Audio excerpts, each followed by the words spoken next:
So tonight, I think we did a great job. In the second round, when everybody knows you really well, and they've scouted you that much more, not just against other opponents, but against themselves, and they've made their own adjustments. So have we. And so props to SMU tonight. Their serving game looked a lot like the men's game, which was ace or error. They got the best of us quite a few times, despite us working a lot. I mean, we work daily on both our serving game and our passing game, and they got the best of us quite a bit. But I will say this, we practice immensely out of system. So I'm really proud of our team of being able to handle it, even though our distribution wasn't similar to what it's been for us all year. We were very left side dominant tonight. I props to our players for handling that pressure from the service line and rolling with it, and being the team that we needed to be tonight. You talk about that for that first set. One thing I've noticed is how SMU was able to kind of get on some scoring runs.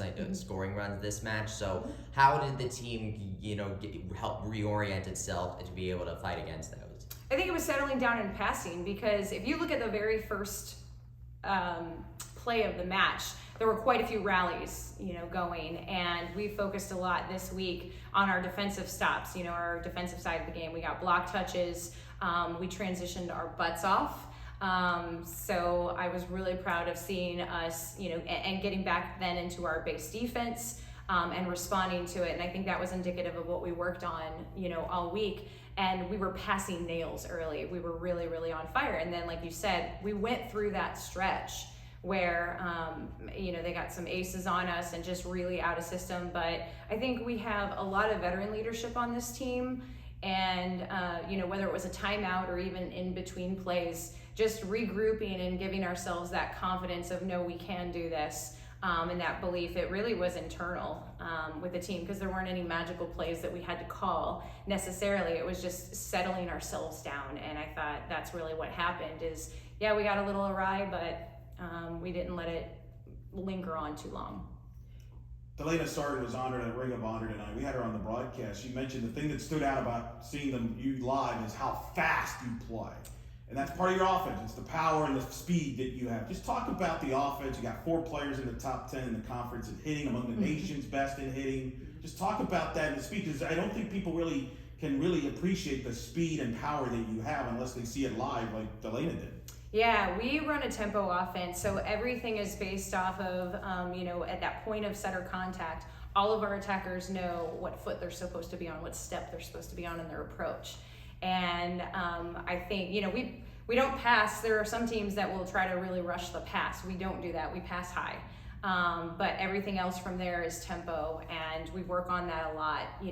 That rhythm and that timing is everything for our offense. And obviously out of system, it's going to be a different tempo, but we also, our attackers know to wait on that. And so we spend a lot of time on that, because it's kind of like a dance, and we have to make sure that our timing is down. And it's really stressful, especially when we're firing at all 3 positions along the net, and then you throw in a back row attack on top of it in a majority of the rotations, and it's pretty lethal, because no blocking, no defense can overcommit on any one player. Right, and it takes a while sometimes for the opponents to adjust to that. Yes, absolutely, and it helps to have a very veteran senior who's senior setter who's done a fantastic job of reading. The second somebody bites, she's got him. She's got him beat, so she knows what to do with that, and then the hitters take care of it after that.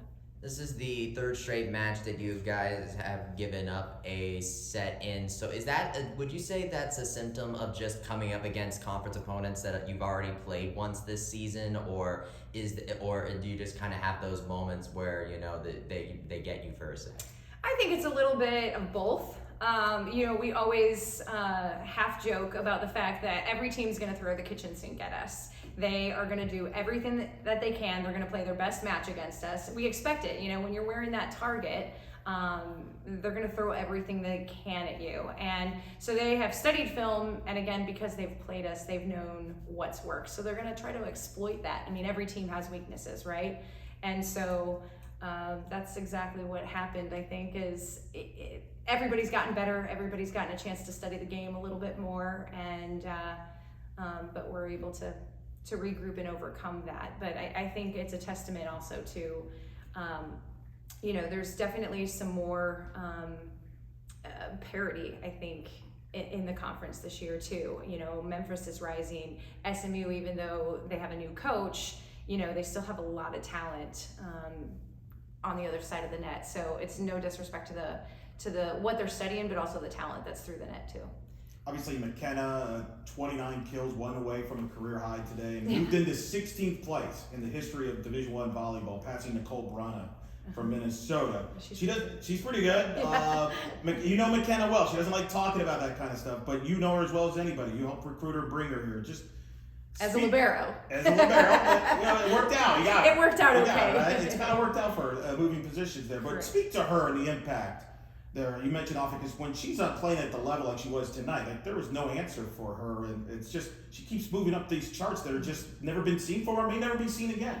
Well, yeah, it's easy to talk about McKenna, and I'll say you see how humble she is about it. But the thing about McKenna, even when we recruited her as a libero, all I said was, I want her on my side of the net. She is infuriating. She's a winner. And so we knew that even when she came in as a freshman and Jordan Pingle was our libero, I said, at the very least, she's attacking out of the back row. That was before the big growth spurt. Because I knew that you just give her the ball, she's going to win. She's going to score points for you. And then when she turned into that 6 rotation outside, not just on her high school team, I said, guys, I think she's gonna swing in the front row for us.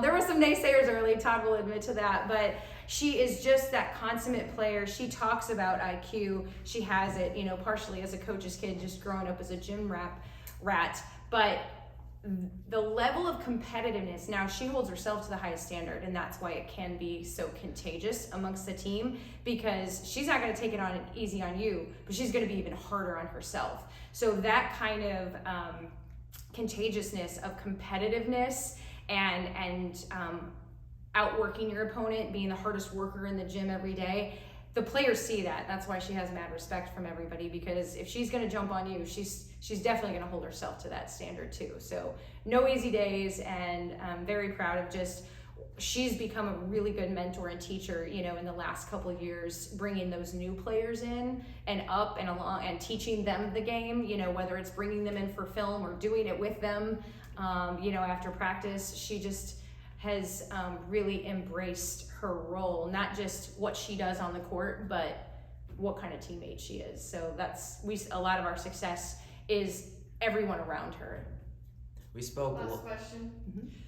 We spoke last year about, you told me that even while you had previous head coaching experience in volleyball, Coach Dagenet brought you over here to make UCF a volleyball power. What does it mean to you to see him get his 300th win as UCF's head coach tonight? And then what are you looking for this team to take with them to their Memphis match on Sunday? Well, super proud to be a part of the journey. Again, yes, I left a head coaching position to join him, and on his vision of what UCF could be, and I saw that. And then Brian joined us a year later, and I think, he always talks about, and a lot of great coaches talk about, surrounding yourself with people who complement you, and I think he's done just that. I oversee the offense, Brian oversees the defense, and Brian trains while I'm in charge of recruiting, and yet we all contribute, but Todd's the mastermind behind all of, creating this environment. And so again, we're all drinking the Kool-Aid, we wouldn't be here otherwise. And so it's fun to be a part of that journey.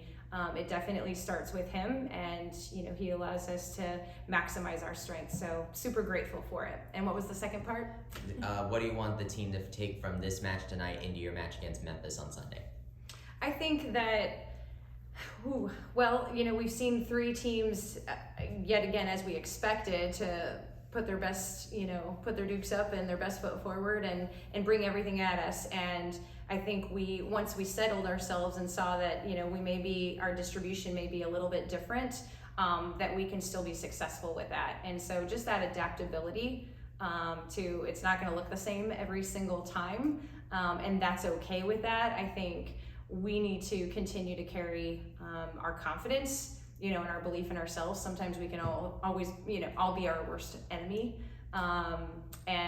Yes, teams force us into that a little bit, but how to be adaptable and regroup quickly. I think that's something that we want to make sure that there's no errors 2 and 3 and 4. It's a game of errors, right? But no sequences where they reel off a few. I think that's going to be a good challenge for us. Awesome. Thank you, Coach. Thanks, Coach.